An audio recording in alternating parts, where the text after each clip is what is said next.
Good evening guys. कैसे हो आप सभी लोग। तो गाइस आज के सेशन में थोड़ा सा लेवल हाई करेंगे, ठीक है ना। क्वेश्चन थोड़े से अलग ही लेवल के हैं, ट्राई कीजिएगा सॉल्व कर सको आप। वैसे कॉन्सेप्ट तो सबको पता है, ठीक है ना, सारे बेसिक कॉन्सेप्ट का ही यूज़ है, लेकिन वही है कि एक ही क्वेश्चन में ना तीन तीन चार चार आपके कॉन्सेप्ट यूज़ है जो हमने बेसिक पढ़ा है। तो स्टार्ट करते हैं। चलिए गाइस पहला क्वेश्चन देखिए आपके पास क्या है, और ये ट्राई कीजिए क्या है क्वेश्चन ये। देखिए थोड़ा सा क्वेश्चन को एक्सप्लेन कर देता हूँ। क्वेश्चन क्या बोल रहा है, क्वेश्चन में क्या क्या चीज़ें हैं हमारे पास। देखिए क्वेश्चन बोल रहा है guys, a solid sphere of radius R has a charge density. ठीक है, सॉलिड स्फेयर समझ गए ना, ठीक है ना, उसका रेडियस आर है, उसके पास जो चार्ज डेंसिटी है कितनी है, rho r is equal to rho naught in bracket 1 - a r/r। ठीक है ना। अब यहाँ पे देखो जो भी आर है ना, ये आपका एक रेडियल कोऑर्डिनेट है guys। जैसे आपके पास आपका स्फेरिकल में जो भी कोऑर्डिनेट्स होते हैं आर थीटा फाई, कार्टेशियन जो होता है पोलर, तो वैसे ये भी एक कोऑर्डिनेट है, पता है ना। ठीक है, ये आपका वैसे स्फेरिकल से ही होके आता है सारी चीजें। And rho naught a R, ये सब के सब क्या है आपके पॉजिटिव कॉन्स्टेंट्स हैं गाइस। ठीक है, क्लियर है ये चीजें।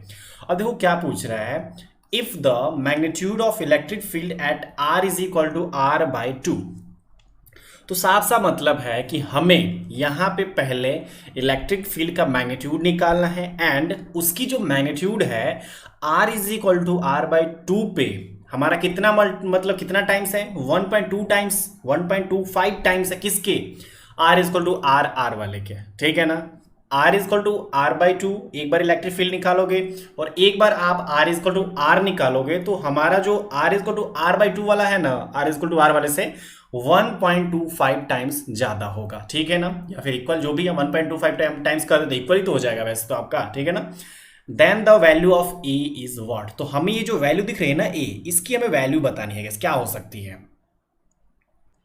सबसे पहले देखिए पता है क्या ये चीजें होती हैं आपके पास, आपका जो रिलेशन होता है, ठीक है ना, क्यू अपॉन एप्सिलॉन नॉट हो सकता है। ठीक है ना, जो भी आपका क्यू इंक्लूड जो चार्ज होंगे उस पर्टिकुलर सरफेस जो भी आपका सॉलिड स्फेयर है।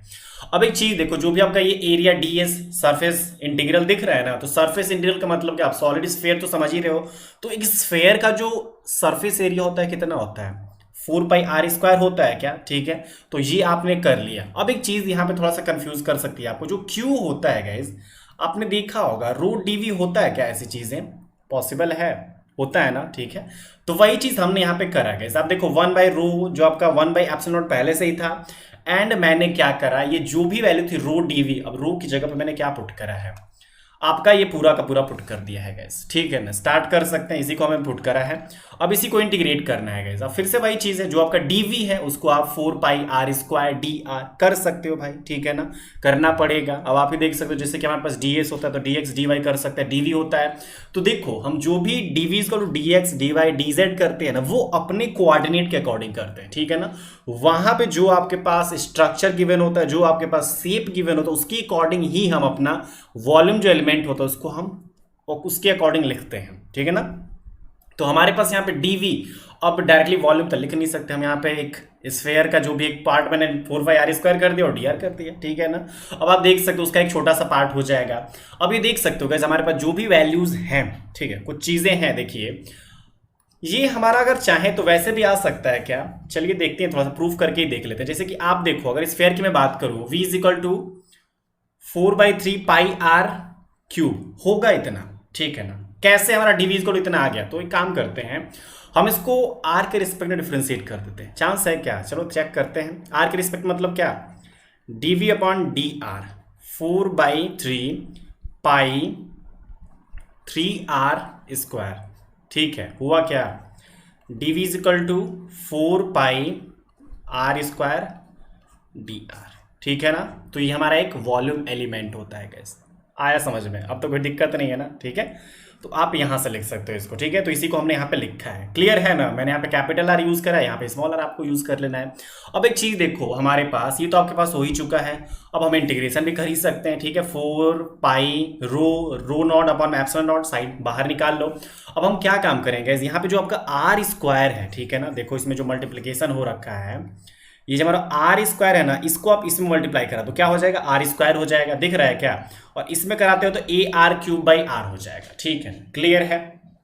अब देखो क्या करेंगे, सिंपल सा मतलब है, 0 से आर तक जो भी आपका मिनिमम मैक्सिमम वही तो हो सकता है। मैं अगर बात करूं एक रेडियस की, तो स्टार्टिंग आपकी 0 से ही हो सकती है और मैक्सिमम आर तक जा सकते हैं, कुछ भी रेडियस आपका हो सकता है, लेकिन स्टार्टिंग तो 0 से ही होगी ना। तो बेसिकली जब हम बेसिक स्टार्ट करते हैं, जब एक सिंपल सा इंटीग्रल स्टार्ट करते हैं, देखना हम जो एक मिनिमम लिमिट होता है और एक हमारा मैक्सिमम लिमिट होता है, उसी को बस हम पुट करते हैं। ठीक है, तो क्या आप देख सकते हो, और इंटीग्रेशन तो आपको पता ही है। ठीक है, कर लोगे और अपनी लिमिट को पुट कर दोगे, देखो आपके पास क्या, आर की पावर 3/3 माइनस ए आर की पावर 4/4 आर। अब हमें क्या करना है, थोड़ा सा मैग्नीट्यूड ही तो निकालना है। ठीक है, तो हम क्या करेंगे, ये 4πr इसका जो भी चीजें हैं कैंसिल आउट कर सकते हो जाएगा। क्यों, क्योंकि इधर देखो आपके पास आर की पावर 3 इधर आर की पावर 4 है, तो एक आर बचा यहाँ पे आर स्क्वायर, मतलब कटा दिया हमने। 4π तो साफ साफ दिख ही रहा है आपको, 4π ये आपका 4π, लेकिन आर स्क्वायर इससे कैंसिल आउट, तो आपके पास magnitude of E is equal to, देख रहे हो कितना आ रहा है, रो नॉट अपॉन में epsilon naught in bracket r/3 minus a r square by 4r। ठीक है, ये तो हमारा हो गया मैग्नीट्यूड ऑफ इलेक्ट्रिक फील्ड। लेकिन अब अपनी बाउंड्री कंडीशन जो भी आपके क्वेश्चंस में दिए गए हैं कंडीशन, उसको हम अप्लाई करना स्टार्ट करेंगे। पहला क्या है आपके पास, पहला है गाइस, बोला गया था कि जो आपके पास ई है, ठीक है ना, r is equal to r/2 वाला, ठीक है ना, देख रहे हो यहाँ पे 1.25 टाइम्स है ना हमारी, ई इज इक्वल टू, मतलब जो r is equal to r वाला है, तो ऑब्वियसली इसको इक्वल तो करना ही पड़ेगा। ठीक है ना, ठीक है, बराबर करने के लिए इसमें मल्टीप्लाई करना पड़ता है, तभी तो इक्वल होगा इसके। तो आप देख सकते हो E R is equal to r/2 put करो, ये आपके पास है, r is equal to r/2 एक बार पुट करो, कर लोगे यहाँ पे, देखो इसको मैंने यहाँ पुट कर दिया, और एक आप काम करो, वही r is equal to r put करो, ये आपके पास रहा, कोई दिक्कत ही नहीं है। ठीक है, और कैंसिल आउट करने लायक जो भी चीज़ है ना, कैंसिल आउट करो। ठीक है, देखो यहाँ पे r/6 हो जाएगा, कोई दिक्कत नहीं, 1/6 हो गया। यहाँ पे कितना हो जाएगा, एक r से एक बार r कैंसिल, आपके पास a/16। ठीक है, कोई दिक्कत नहीं है, यहाँ पे r कॉमन ले लो। ठीक है, उसके बाद इधर देखो, एक r से एक r, मतलब इधर भी एक r है कॉमन और इधर भी एक r है, तो कैंसिल आउट हो जाएगा, इसलिए आपको r यहाँ पे एक भी नहीं दिख रहा है गैस। ठीक है, हमें बस ए का ही फॉर्मेट दिख रहा है, तो अब देख सकते हो 1/6 a/16 इज इक्वल टू, अब देख सकते हो 1.25 को थोड़ा सा फ्रैक्शन के पार्ट में कर सकते हैं, जिससे कि हमारा कैलकुलेशन इजी हो जाएगा। ठीक है ना, क्योंकि 1.25 वो करोगे ना तो फिर काफी थोड़ा सा बोरिंग जैसा हो जाएगा हमारे लिए। ठीक है ना, और कंफ्यूजन भी हो सकता है। तो 5/4 हमने इसको कर दिया, और ये देखो आपका 1/3 माइनस a/4 ऑब्वियसली बचेगा ही। अब हम काम क्या कर सकते हैं, ए वाला पोर्शन एक साइड लेके चले जाओ और जो डिजिट वाला था पोर्शन एक साइड लेके चले जाओ। ठीक है ना, 5/4 का पहले मल्टीप्लाई कर लो, क्या हो जाएगा 5/12 माइनस 5a/16। अब देखो ए वाला पोर्शन एक साइड और डिजिट वाला एक साइड, तो आपके पास क्या 4a/16 is equal to 5 minus 2/12। ठीक है ना, तो आप यहाँ से देख सकते हो गाइस, ये आपका ये भी 1/4, ठीक है, और ये आपका वही a इंटू 1/4 ही तो है, तो 1/4 से 1/4, तो आपके पास final a is equal to 1 आ रहा है। क्वेश्चन टेढ़ा है ना, लेकिन है बहुत अच्छा।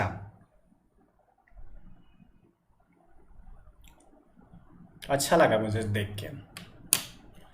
बस वही थोड़ा सा ध्यान देना है कि आपके पास चार्ज है उसका क्या फॉर्मूला हो सकता है, सरफेस है उसके क्या क्या चीज़ें हो सकती है, मैग्नीट्यूड है उसमें क्या क्या चीज़ें हो सकती हैं, आप जो भी कंडीशंस को अप्लाई करो उसमें कैसे आप करोगे, किस में आप मल्टीप्लाई करोगे, चीज़ें बहुत अच्छे से ध्यान देनी है, तभी आप क्वेश्चन को कर पाओगे, अदरवाइज गलत हो जाएगा। फिर ध्यान से कर लेना यार, बहुत अच्छा क्वेश्चन है। चलो नेक्स्ट देखिए, क्वेश्चन क्या बोल रहा है, two parallel plate capacitor separated by distance x and 1.1x respectively, ठीक है ना, have a dielectric material of dielectric constant 3.0 inserted between the, जो भी आपका क्या है वैल्यू, ये plates and are connected to a battery of voltage v, the difference in charge on the second capacitor compare to the first is what.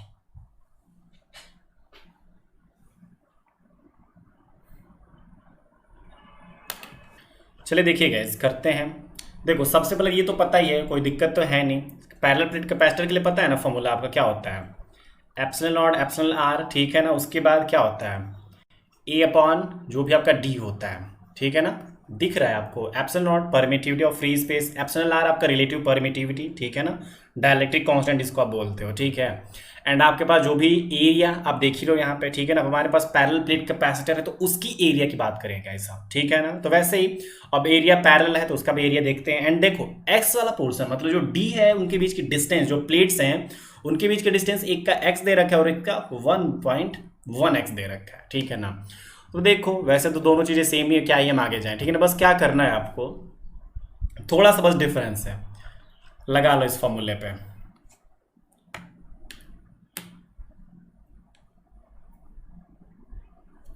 Percentage कैसे निकालते हैं, Q2 करो माइनस Q1 करो, ठीक है ना।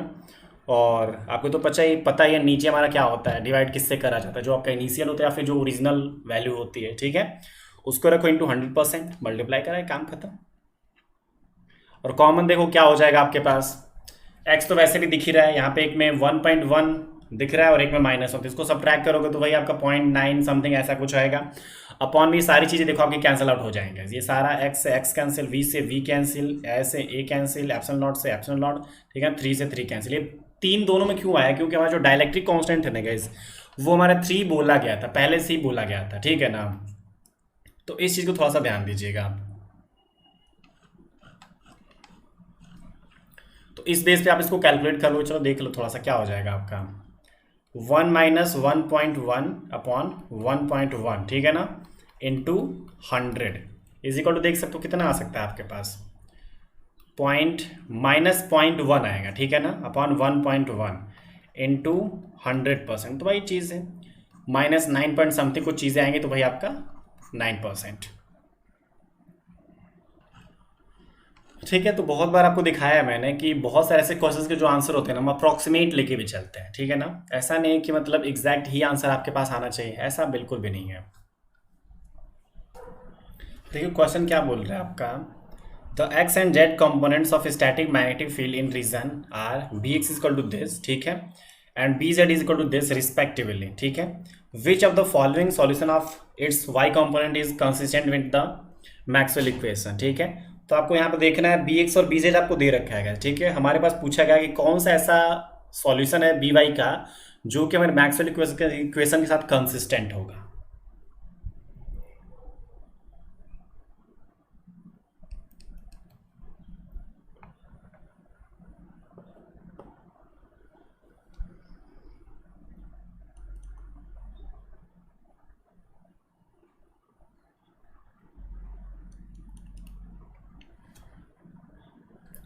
चलिए देखिए इसको क्या करना है, वही आपका जो मैक्सवेल इक्वेशन सेकंड वाला होता है वही करना है बस आपको, ठीक है ना। देखो आपके पास बी एक्स दे रखा है, बी जेड दे रखा है, ठीक है, आप किसको फॉलो कर लोगे देख लो आपके पास, ठीक है ना, फॉर्मूला तो है ही, कोई दिक्कत नहीं, इज इक्वल टू 0 आना चाहिए, ठीक है।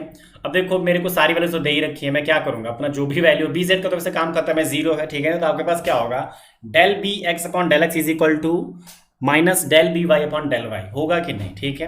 तो आप यहाँ पे थोड़ा सा सॉल्व कर सकते हो गाइस, हमें वाई वाला पोर्शन निकालना है ना, ठीक है, तो हम एक्स वाले पोर्शन पर रख के उसको सॉल्व कर लेंगे, ठीक है ना। वाई इंटीग्रेट जो भी आप करना चाहो कर सकते हो, आपके पास final b y is equal to this value. चलिए देखिए थोड़ा सा क्वेश्चन के बारे में बात कर लेते हैं गाइस, ठीक है ना।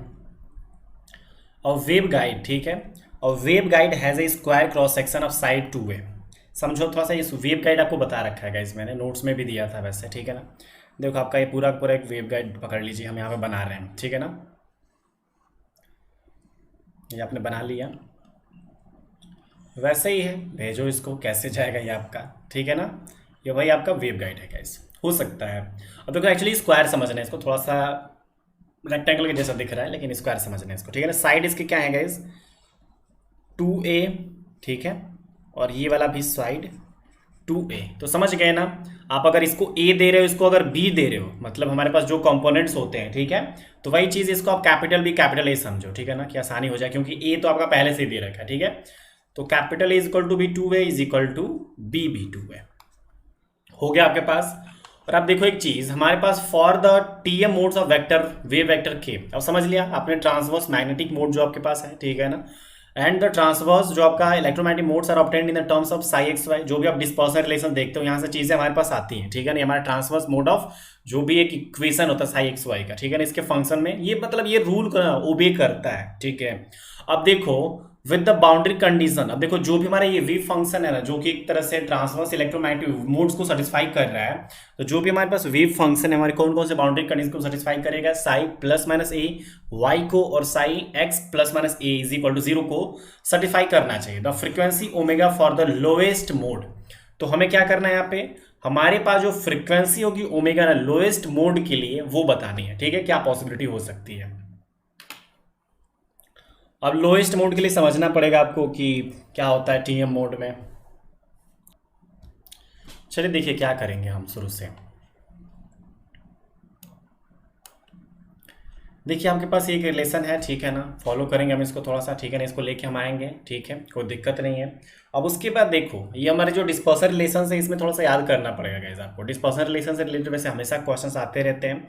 और देखो डिस्पर्सन रिलेशन जो भी होता है ना, इसमें कई बार आपको ना डायरेक्टली ये वैल्यू देख के आपसे पूछा जा सकता है कि आप वीजी बताओ या फिर अपना वीपी बताओ। वीजी मतलब डी ओमेगा बाई डी के होता है, और आपका जो वीपी मतलब ओमेगा बाई के होता है। तो चीजें हैं ना, देख रहे हो, ओमेगा और के का फंक्शन तो है ही है, ठीक है।